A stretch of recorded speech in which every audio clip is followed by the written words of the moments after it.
Just a real quick video on how to DIY transmission pan for really any transmission, but today I'm doing a 6L80 for my 2011 Suburban Z71. It should only cost you about 50 bucks if you've got some tools and some know-how, or a friend with a welder. So this is an $18 OEM GM stamped steel oil pan, and I've got an American made and weld bung. This is mild steel, and then the aluminum AN-10 cap to go with it. This pan has like a recessed stamped portion of it. I'm not going to add it there just because of the AN style drain plug I chose to go with. I'm going to stick it off the side where it's better protected off-roading and running over road debris, snow, whatever you come across. So this has notched steps in it depending on what size hole saw you're going to use.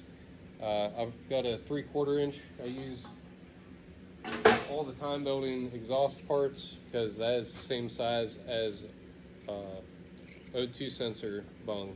So I'm gonna pop a hole in there, TIG weld this in. You can get away with MIG, but I prefer TIG since I've got one.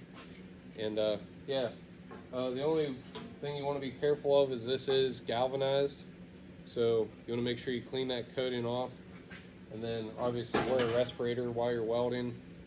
That stuff will mess you up.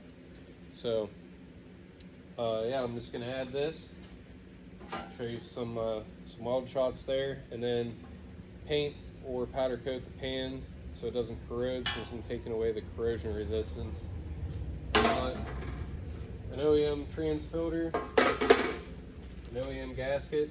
So all of this here only costs about 50 bucks. It's another 15 or so for this. You could probably get them cheaper if you shopped around a little more than I did. I've had AMSOIL sitting on the shelf to go in the truck for about a year now, and I've been procrastinating because I was dreading dropping a pan with this much fluid in it and top loaded with more to chase me down after it. Because I'll be discarding the pan that's on the truck, I'll probably honestly just drill a hole in it and let it drain out, like if it had this in there already. So yeah, that's enough rambling. Let me show you.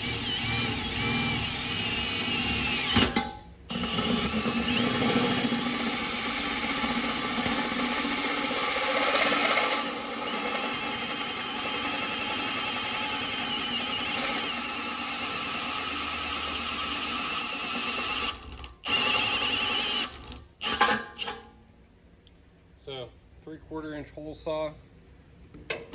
If you really wanted to, you could probably use a step bit, but I prefer a hole saw because it makes a nice clean cut. Pretty hassle free, as you saw there. Deburr your hole.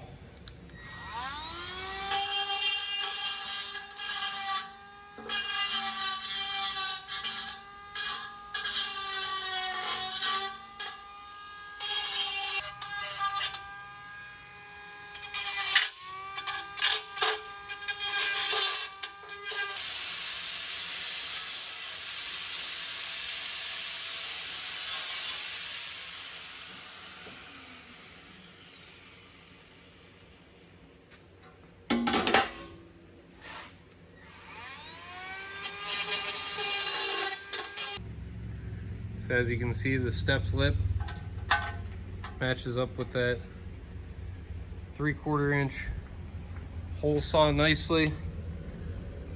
Shouldn't interfere with anything inside the pan. So I'm going to clean this up with acetone and tack it, and then get to welding.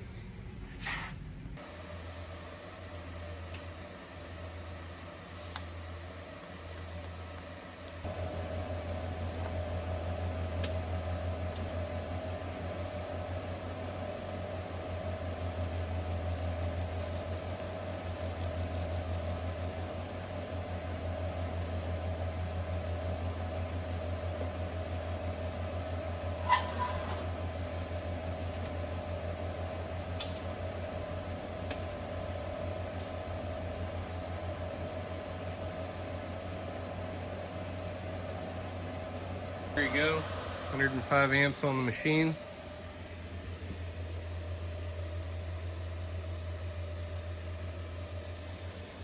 was kind of making it a little bit harder on myself than necessary, not really getting the part clamped down too well in the vise, but I also don't want to damage this. So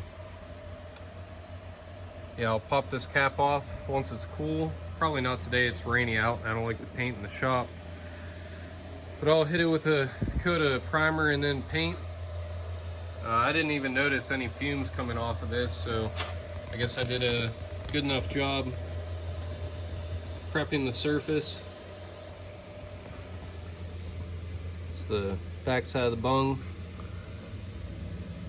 Nothing blown through. Got good penetration from what I can see. You can actually see the weld from the back side most of the way around.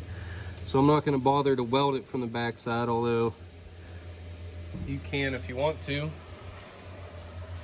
If you do end up MIG welding it, probably do it in stitches and try not to put too much heat in the part. So one last close up there. Yeah, if you watched to the end, I appreciate it. Subscribe, like, comment below. Here's the Suburban in question. I've got some other videos on it. Maybe one of these days I'll do a video on actually doing the trans fluid change. I'm just gonna show the pan build itself in this video. But yeah.